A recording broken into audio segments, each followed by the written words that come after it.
Welcome to Amsterdam.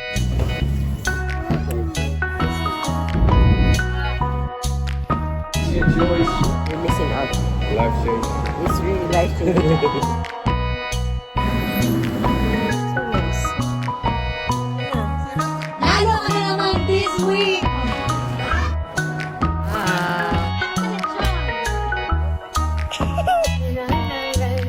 Sobrang ganda. Yeah.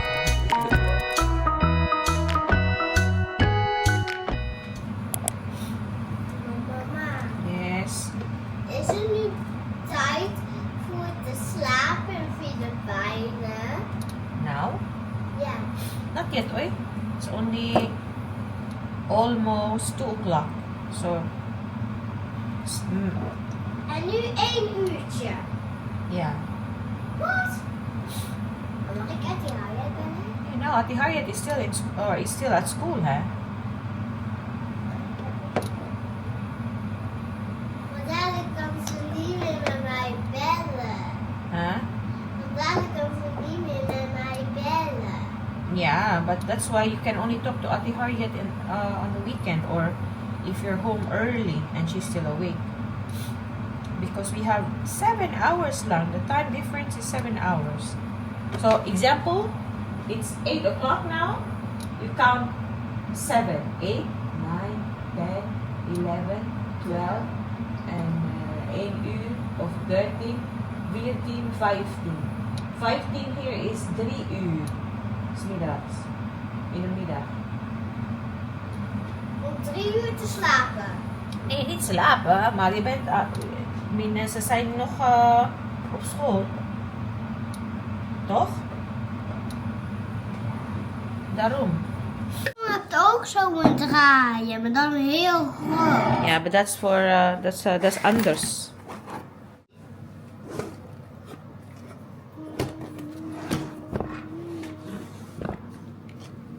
Goed eten.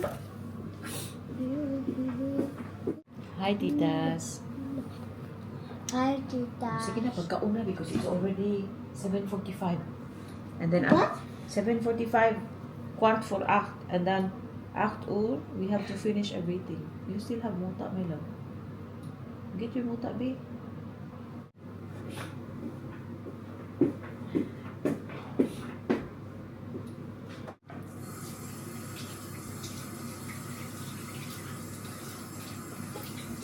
Mama, ik zie geen moeder. Ik zie je, ik voel. Wat? Wat zei je net? Huh? Wat zei jij net? You don't see muta or you don't feel muta when you touch your eyes? No. Sige na, pagkaon, diha. O, dili man sige tabi.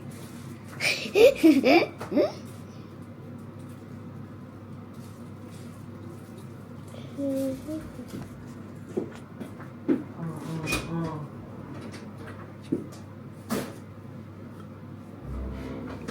Ano, palit na is Papa o itlog. Very good si Papa. I will bring you to school, yeah?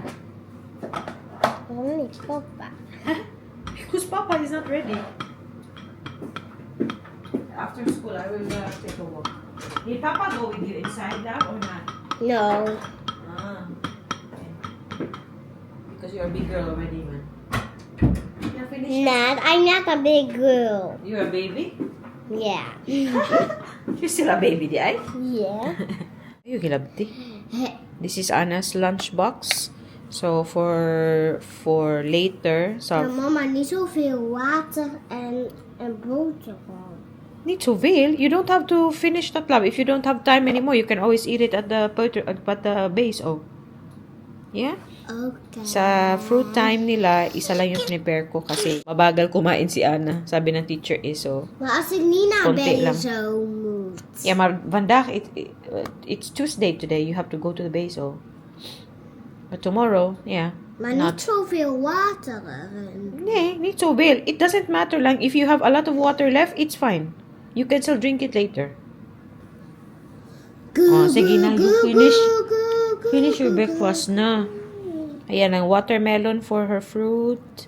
And then later for lunch, may sandwich siya as usual. These days, gustong-gusto niya ang peanut butter. So, yan. And then may baby cucumber siya. These days, nagugustuhan niya yung baby cucumber. So, happy kami ni Papa. Sige na, so we can go soon. Saan naman dito?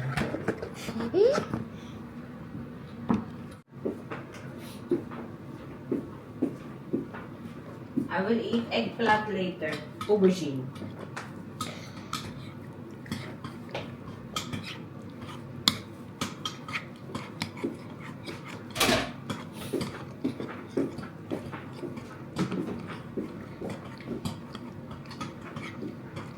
It's niet zo veel. One side. Mama, kijk hoe mijn tong rood is. Yo, yo, yo, yo. Bloedtong.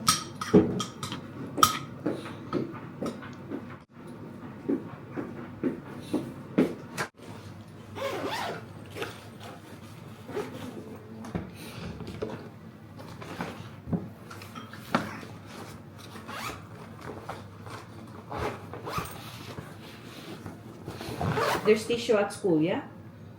For your sipon. En mijn mama, Oh, dat is zo. Ja, dat hoef je niet meenemen. what? Dukya? Ja. Ah, okay. You have that's why I'm asking. Do you have dukya there? Okay. That's what I'm asking. Mama, ik voel mijn buik zo. Why? Niet zo goed. Maybe you have to poopoo. Ja, maar ik heb gewoon pijn. Ja, ik denk, volgens mij, dat is gas. So you have to utot. Is niet grapjes, Kat. You have to utot. Because sometimes when the gas is trapped in the bowel, then it will be out for you. Yeah, sometimes you have to utot. Oh, mama. En van eten No? is toch... Yeah. Nog één keer. Anak, sige na. I should be finished that so we can go early. I don't want to be rushing later. Okay.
Sit properly. You don't have to. Dit vind ik leuk. Jouw haar mooi te maken. Maar dat is ook moeilijk. Helemaal niet moeilijk. Jawel. Nee. Ja, wil je dat proberen met mama's haar dan? Maar dat is niet moeilijk voor jou. Nee, voor mij. Het is moeilijk voor mij. Zeker moeilijk. Voor jouw haar. Ja. Well, ik kan niet dat zien achter. Maar ik wel. Wow, wow, wow. Simple lang yung hair ng ano Mama, natin. jij zegt Ayan toch een lang. andere. Maar ik zeg toch een andere. I'm using the blue one from Tini Husa. Alam nyo ba? Ano po to siya? Sobrang tagal na. Siguro more than 30 years or 40 years na to. Parang pamana kaya na. Oy. Ganina pataan eh. Pagikan mo magkaon diha. So, titas, tapusin ko po muna tong batang ko. I-prepare kay murag maabtan. Gilig siyam-siyam ani. Karon dito.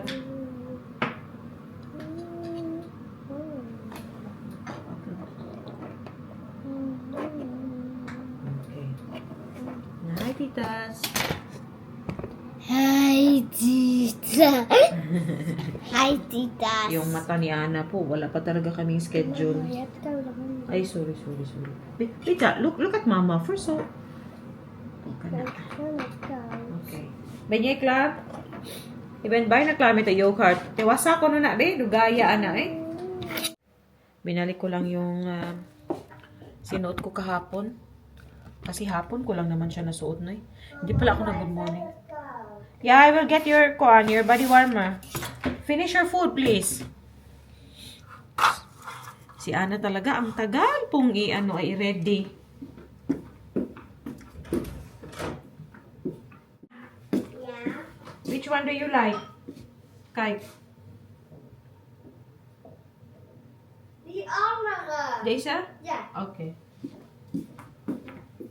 So, nilalamig si Aling Maliit. Ito yung kanyang body warmer ngayon. Kasi wala siyang nagde-dress kasi. Gustong mag-dress palagi. But later it will be sunny, my love, so you don't have to wear yas, yeah? Oh, dali na. Are you done?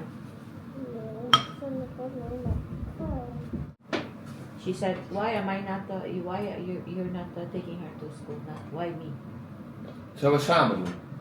Yeah? Zullen we samen naar school brengen? Samen? Mama en Met z'n papa? drieën. Ja.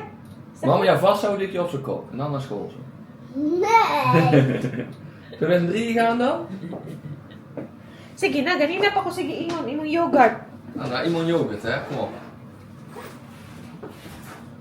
She's cold. Maar papa.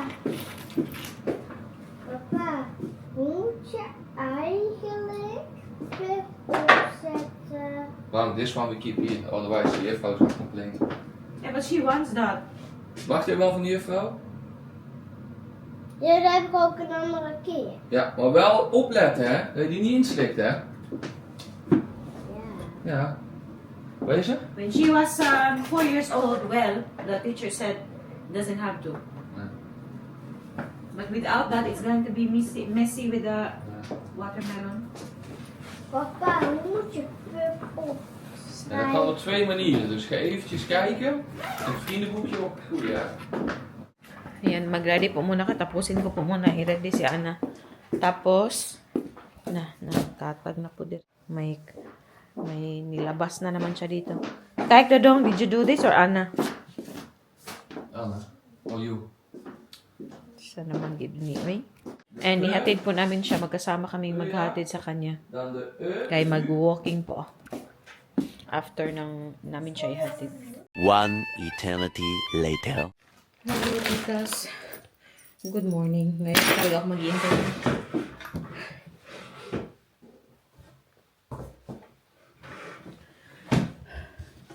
Welcome po sa new video, no? I hope okay po kayong lahat. Agoy. I enjoyed my 1-hour walk. And on the way home, nagdabay ako sa Spar. Mabili tayo. So, ayan, salad. Mix na ito. Iba't ibang lettuce. Tapos may, din siya? May carrots. Tapos, bumili ako ng pork cubes. Hindi. Diced siya. Diced pork. Ayan, para sa munggo.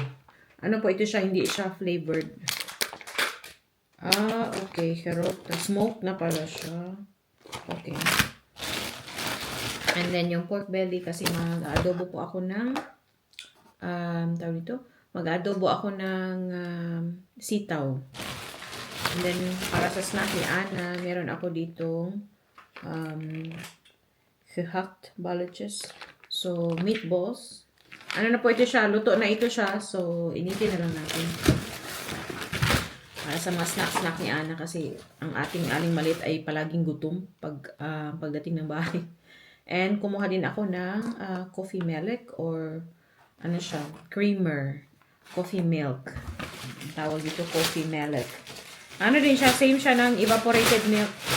So pag dito kayo sa Netherlands, kung baguhan pa lang kayo dito, ang hindi niyo pa alam, ito po yung sinasubstitute sa tawag dito, evaporated milk. Yan.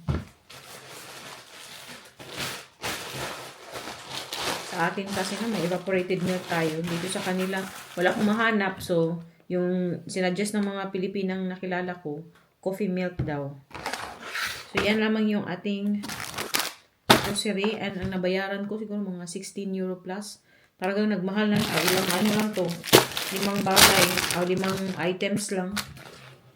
Mahal na talaga dito eh. My God.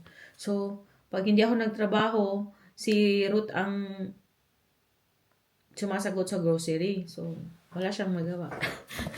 Kasi nung nagtrabaho ako po ang nagvo-volunteer na ako yung sa grocery. Tapos pag may mga bagay na kailangan bilhin dito sa bahay, naghahati po kami ni Mr. Or siya yung mas malaki yung share. Kasi siya naman ang mas malaki ang sweldo, no? Alangan naman. Lain sa kayog, 50-50. Hindi po pwede ang 50-50 sa amin dalawa. Kay minsan sa ibang bagay, pero rarely lang nangyayari. Buti na lang din yung asawa ko hindi naman masyado na may pressure.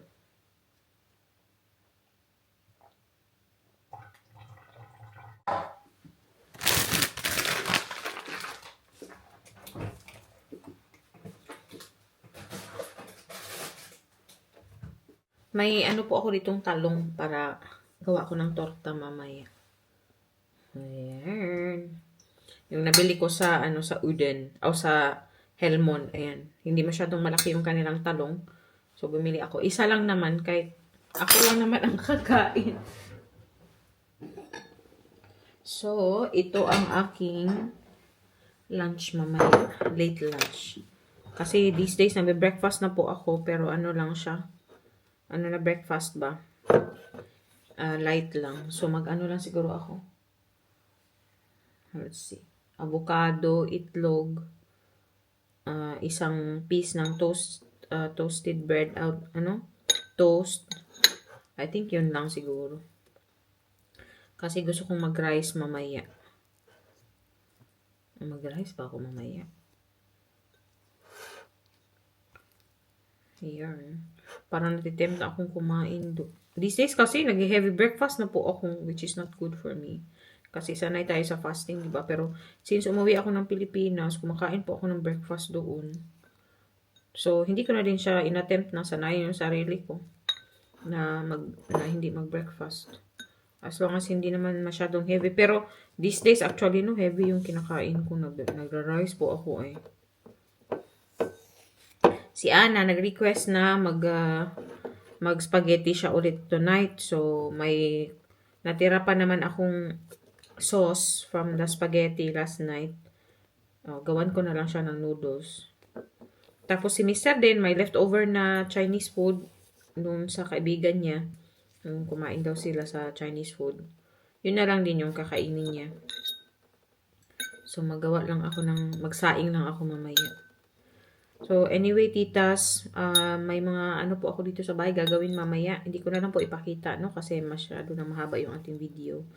So, balikan ko na lang po kayo mamaya pagdating ng aking mag-ama. A few moments later. Hello, titas. Bahay na po kami ni Aling Maliit.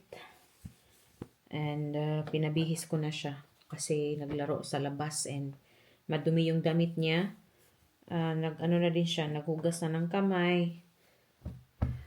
Nagpapalit siya ngayon ng damit kasi tonight after dinner din babalik kami sa school niya kay may appointment kami, may conversation. So may appointment kami sa mga teachers ni Ana, so pag-uusapan yung development ni Ana. So may book na kami pero may kasi sila every now and then my appointment with the teachers, my talk with the teachers. So, maganda siya para alam mo talaga yung development ng anak mo ba. Naglaba ako kanina ng mga namin dito, mga dukyas, yung mga pampunas, ganun. Kasi naubusan na din kami dito. Mga panglinis na lang to, tapos ginamit na pang dry. Ano ba yan? So, iba po yung mga ginagamit naming panglinis, pangpunas, pang dry, yung hand towel, ganun. Iba-iba siya. And pag naglilinis ng ganito, 95 degrees po ang ginagamit ko. Kasi nga mga pinanglinis siya ba. Hindi yung short na program na usually ginagamit namin sa aming mga damit. Pag towels, yung towels lang po yung dinadry namin. Yung dryer namin sa towels lang talaga ang mga dukyas. Pero sa mga damit, hindi po kami nagda-dryer. Ini-air dry lang namin sila.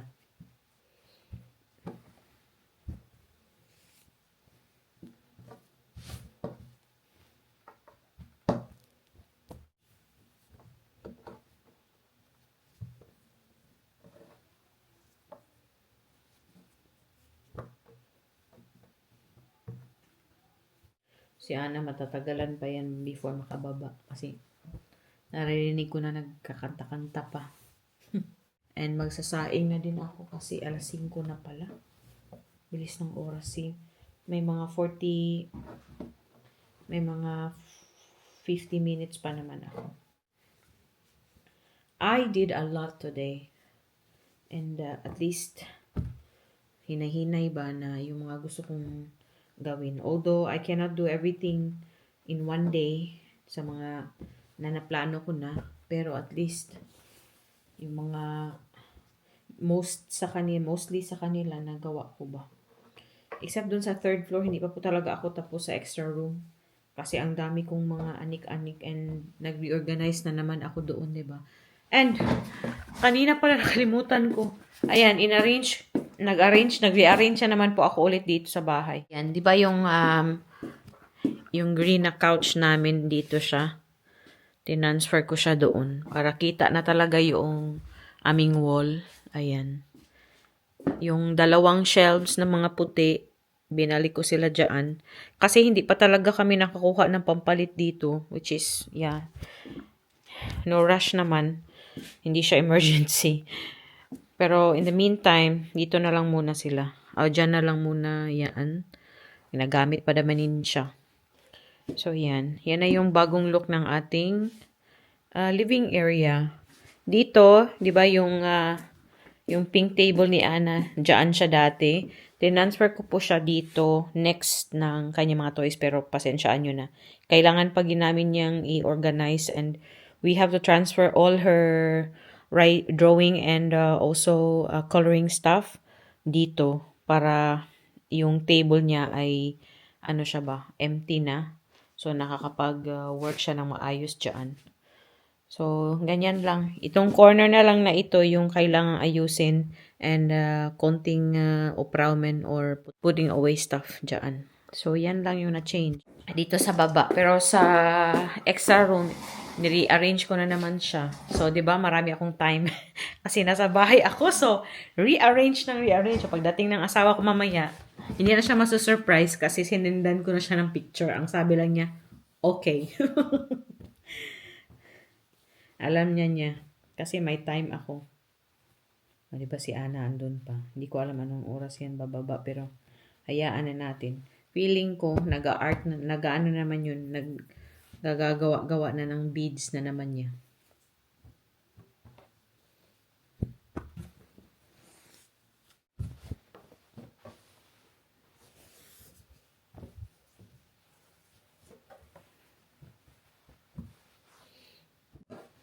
Kailangan ko pa palang bumili ng bago. And yung map natin.